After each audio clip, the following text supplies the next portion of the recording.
ခုနေ့က coffee table လေးတွေကိုဒီဇိုင်းစုံတင်ပေးသွားတာဆိုတော့ရွေးရခန့်နေတဲ့ customer တွေအတွက်ဒီနေ့မှာတော့ဒီ coffee table တစ်မျိုးတည်းကိုပဲ target ထားပြီးတော့ပြပေးသွားမှာပါ။ကဲဒီ coffee table လေးရဲ့ဈေးနှုန်းကလည်းဘယ်လောက်ရှိမယ်လို့ထင်ကြတယ်။ကဲပထမဆုံးအနေနဲ့ဒီဇိုင်းလေးကတော့မြင်တဲ့အတိုင်းပဲအနိမ့်မြင့်ဒီဇိုင်းလေးနောက်ပြီးတော့သူ့ရဲ့ color အတွဲဆက်လေးကိုလည်းတော်တော်လေးကိုမှသဘောကျတယ်။နောက်ထပ်ပို့ပြီးတော့သဘောကျတာတစ်ခုက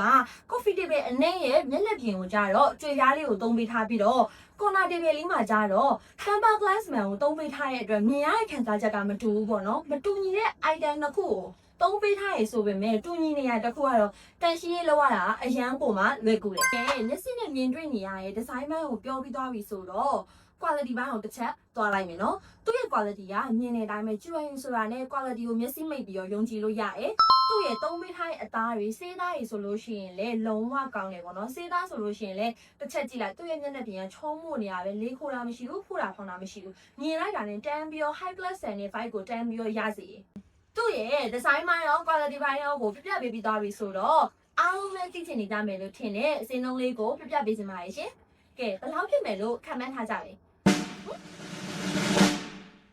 အားလုံးလည်းမချင်လက်ထားရဲ့စင်းလုံးမှာစင်းလုံးလေးကတော့23သိန်းနဲ့မှ9200ပါရှင်။